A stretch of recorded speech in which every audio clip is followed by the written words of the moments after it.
പുരാതന കാലം തൊട്ട് ഡച്ച്, ബ്രിട്ടീഷ്, അറബ് വ്യാപാരികളുമായി ഒരു സുഗന്ധവ്യഞ്ജന വ്യാപാരം തലശ്ശേരിക്ക് ഉണ്ടായിരുന്നു. 3. സീകളുടെ നഗരം എന്നാണ് തലശ്ശേരിയെ വിശേഷിപ്പിച്ചിരുന്നത്. Cake, cricket, circus. 120 വർഷം പഴക്കമുള്ള മാമ്പള്ളി ബേക്കേഴ്സിലാണ് ഇന്ത്യയിൽ ആദ്യമായി കേക്ക് ഉണ്ടാക്കിയത് എന്ന് പറയപ്പെടുന്നു. ഇവിടെ നിന്നുമുള്ള കേക്കുകളും ബിസ്ക്കറ്റുകളും 1-ാം ലോക മഹായുദ്ധകാലത്ത് പട്ടാളക്കാർക്ക് വേണ്ടി അയച്ചു കൊടുത്തിരുന്നു എന്നാണ് പറയുന്നത്. ആദ്യമായിട്ട് ഇന്ത്യയിൽ ക്രിക്കറ്റ് കളി ആരംഭിക്കുന്നത് തലശ്ശേരിയിലാണ്. ഇംഗ്ലീഷ് ക്രിക്കറ്ററായ കോളിൻ പൗഡറുടെ പിതാവിന് തലശ്ശേരിയിൽ ഒരു എസ്റ്റേറ്റ് ഉണ്ടായിരുന്നു എന്നും അദ്ദേഹം അവിടെ ക്രിക്കറ്റ് കളിക്കുകയും ചെയ്യുമായിരുന്നു എന്നും പറയുന്നു. സർക്കസ് ഒരു അഭിമാന ചിഹ്നമായി കണ്ട് അത് ഉപജീവനമാക്കിയ ഒരു സമൂഹം തന്നെ തലശ്ശേരിയിലുണ്ട്. അടുത്തതായി കാണാൻ പോയത് തലശ്ശേരി ബീച്ചായിരുന്നു. നല്ല ചളിക്കളമായിരുന്നു ബീച്ചിൻ്റെ ഭാഗങ്ങളൊക്കെ. മീൻ വണ്ടി, മീനിലിടുന്ന കെമിക്കലിൻ്റെ നാറ്റം എല്ലാം കൂടി ഒരു അസ്വസ്ഥത ആദ്യം സൃഷ്ടിച്ചിട്ടുണ്ടായിരുന്നു. കടൽ കണ്ടാൽ സാധാരണ ഇറങ്ങുന്നതാണ്, പക്ഷേ ഇറങ്ങാൻ തോന്നിയില്ല. കുറച്ചു മുന്നോട്ട് പോയപ്പോൾ മനോഹരമായൊരു കാഴ്ച കണ്ടു. കടൽപ്പാലം, തലശ്ശേരി പിയർ. 1910 തൊട്ട് അവിടെ നിൽക്കുന്നുണ്ട്. അത് വളരെ നാശമായി കിടക്കുകയാണ്. ബ്രിട്ടീഷ് കാലഘട്ടത്തിലെ തലശ്ശേരി ഒരു ഹാർബർ ആയിരുന്നു. 1910 ഈസ്റ്റ് ഇന്ത്യ കമ്പനി കപ്പലുകളിലേക്കും തിരിച്ചും ചരക്കുകൾ കൊണ്ടുപോകുന്നതിനായി അറബിക്കടലിൽ ഒരു പിയർ നിർമ്മിച്ചതായിരുന്നു. പിയർ എന്നാൽ കടൽപ്പാലം. അന്ന് തിരക്കേറിയ ഒരു വാണിജ്യ കേന്ദ്രമായിരുന്നു തലശ്ശേരി. സുഗന്ധവ്യഞ്ജനങ്ങൾ, കാപ്പി, മത്സ്യം, കുരുമുളക്, മരം എന്നിവയൊക്കെ കയറ്റുമതി ചെയ്തിരുന്നു. ഒരു മണൽത്തിട്ടയിൽ നിന്നും ആഴത്തിലുള്ള കടലിലേക്ക് ഇറങ്ങുന്ന പോലെയാണ് തലശ്ശേരിയുടെ കടൽ തീരം. കടലാക്രമണത്തിൽ നിന്നും തീരത്തെ സംരക്ഷിക്കാൻ കരിങ്കൽ പാറകൾ കൊണ്ട് മണൽത്തിട്ടയോട് ചേർന്ന് അടുക്കിയിട്ടുണ്ട്.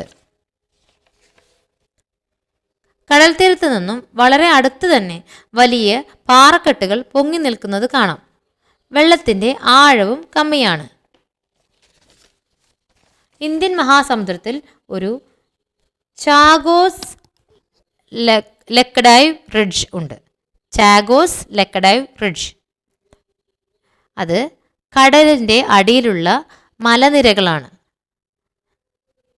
ഇന്ത്യയിലെ ഗോവയുടെ അടുത്തു നിന്നും തുടങ്ങി ബ്രിട്ടീഷ് ഇന്ത്യൻ ടെറിട്ടറിയിലെ ചാഗോസ് ദ്വീപ് വരെ നീണ്ടുകിടക്കുന്ന ഒരു മലനിര, കടലിനുള്ളിലെ മലനിര. ഈ മലനിരയിലെ ഉയരമുള്ള ഭാഗങ്ങളിൽപ്പെട്ടതാണ് ലക്ഷദ്വീപ്, മാൽദീവ്സ്, ചാഗോസ് ദ്വീപ് എന്നിവ. ഇത് ഗൂഗിൾ മാപ്പിൽ നോക്കിയാൽ വ്യക്തമായി കാണാം. ആ മലനിരകളുടെ ഭാഗം തന്നെയാകാം നമ്മൾ തലശ്ശേരിയിൽ കാണുന്ന പാറക്കെട്ടുകളും. തലശ്ശേരിയുടെ തീരത്തെ കടലിൻ്റെ ആഴമില്ലായ്മയും കടൽ പാറക്കെട്ടുകളും അതുവഴി വന്ന കപ്പലുകളുടെ അപകടങ്ങൾക്ക് പലതവണ കാരണമായി. അത് വ്യാപാരത്തെ ബാധിച്ചു. അങ്ങനെയാണ് ഒരു കടൽപ്പാലം എന്ന ആവശ്യത്തിലേക്ക് എത്തുന്നത്. 1910 കടൽപ്പാലം വന്നതോടെ വ്യാപാരത്തിൽ മുന്നേറ്റമുണ്ടായി. കടൽ തീരത്ത് 25 അടി വീതിയും കടലിൽ 40 അടി വീതിയുമാണ് പാലത്തിനുള്ളത്. 500 മീറ്ററാണ് പാലത്തിൻ്റെ നീളം. അങ്ങനെ കടൽപ്പാലം വന്നതോടുകൂടി തലശ്ശേരി ഒരു നല്ല ഹാർബറായി പ്രവർത്തിച്ചു തുടങ്ങി. പിന്നീട് മംഗലാപുരത്ത് പോർട്ട് വന്നതോടുകൂടി തലശ്ശേരിയുടെ പ്രാധാന്യം കുറഞ്ഞു. ഇപ്പോഴും നല്ല രീതിയിൽ മീൻപിടുത്തം നടത്തുന്ന ഒരു ഹാർബർ തന്നെയാണ് തലശ്ശേരി. കടൽപ്പാലത്തിലേക്കുള്ള വഴി ഇപ്പോൾ സർക്കാർ മതിൽ കെട്ടി അടച്ചിരിക്കുകയാണ്. കാരണം വളരെ മോശമാണ് പാലത്തിൻ്റെ ഇപ്പോഴത്തെ അവസ്ഥ. ഈ പാലത്തിനോടനുബന്ധിച്ച് പണ്ടുകാലങ്ങളിൽ കെട്ടിപ്പോക്കിയ പല കെട്ടിടങ്ങളും അവിടെയുണ്ട്. നേരാവണ്ണം സംരക്ഷിച്ചിരുന്നുവെങ്കിൽ മട്ടാഞ്ചേരി ഡച്ച് പാലസ് പോലെ അതിസുന്ദരമായ കെട്ടിടങ്ങൾ നമുക്ക് തലശ്ശേരിയിൽ കാണാൻ കഴിയുമായിരുന്നു. കടൽപ്പാലത്തിനടുത്ത് ആളുകൾക്ക് നടക്കാനുള്ള ഒരു മറീന ബീച്ചിനോട് ചേർന്നുണ്ട്. അവിടെ ഒരുപാട് ആളുകൾ വന്നിട്ടുണ്ടായിരുന്നു. ഒരു പാട്ട് പരിപാടിയും ചിത്രം വരെയും അവിടെ നടക്കുന്നുണ്ടായിരുന്നു. അവിടെയുള്ള ചുമരുകളിൽ അതിമനോഹരമായ ചിത്രങ്ങൾ വരച്ചിട്ടുണ്ടായിരുന്നു. പക്ഷേ തീരത്തെ സംരക്ഷിക്കാൻ വേണ്ടി അടുക്കിയിരിക്കുന്ന കരിങ്കൽ പാറകളിൽ ഒരുപാട് വേസ്റ്റ് നിറഞ്ഞിട്ടുണ്ട്. ടൗണിലെ വേസ്റ്റ് വെള്ളവും ഈ കരിങ്കൽ കെട്ടിലേക്കാണ് ഇറങ്ങുന്നത്. അത് കടലിലേക്കും. നല്ല രീതിയിൽ മീൻ കച്ചവടം നടക്കുന്നുണ്ട് തലശ്ശേരിയിൽ. തലശ്ശേരിയിൽ നിന്നും കോഴിക്കോട്ടേക്കും മംഗലാപുരത്തേക്കും ഒരുപാട് വണ്ടികൾ മീനുമായി പോകുന്നത് കണ്ടു. മീനും കടലും എന്നും കേരളത്തിനൊരു നല്ല വരുമാന മാർഗമാണ്. അതിസുന്ദരമായ ഒരു സൂര്യാസ്തമയം ആസ്വദിച്ച് ഞാൻ തലശ്ശേരി ബീച്ചിൽ നിന്നും ഇറങ്ങി. പിന്നീട് കാണാൻ പോയത് മൊയ്തു ബ്രിഡ്ജാണ്. കടലും കായലും ഒരുമിക്കുന്ന ഒരു സ്ഥലമാണത്. 1930 ബ്രിട്ടീഷുകാർ പണിത പാലമാണ് മൊയ്തു ബ്രിഡ്ജ്. അതിൻ്റെ അടുത്ത് പോകാനും നടക്കാനും പറ്റും.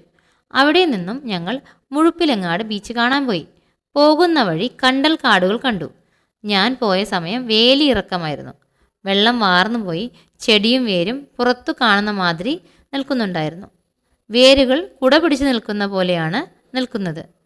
കണ്ടൽ കാടുകൾ ഉപ്പുവെള്ളത്തിൽ വളരുന്ന ചെടിയാണ്. വേലിയേറ്റത്തിനും വേലിയിറക്കത്തിനുമായിട്ട് പൊരുത്തപ്പെട്ട് അത് ജീവിക്കും. കണ്ടലിന് വെളുത്ത പൂവാണ് ഉണ്ടാവുക. അതിൻ്റെ നീണ്ട കായ ആ ചെളിയിൽ വീണു കഴിഞ്ഞാൽ കുത്തനെ നിവർന്ന് ചെടിയായി വീണ്ടും മുളയ്ക്കും. കണ്ണൂരിനും തലശ്ശേരിക്കും ഇടയ്ക്കുള്ള ദേശീയപാത 17 സമാന്തരമായിട്ടാണ് മുഴുപ്പിലങ്ങാട് ബീച്ച് സ്ഥിതി ചെയ്യുന്നത്. 5 കിലോമീറ്ററോളം നീളമുള്ള വണ്ടി ഓടിക്കാവുന്ന ഒരു ബീച്ചാണ് മുഴുപ്പിലങ്ങാട് ബീച്ച്.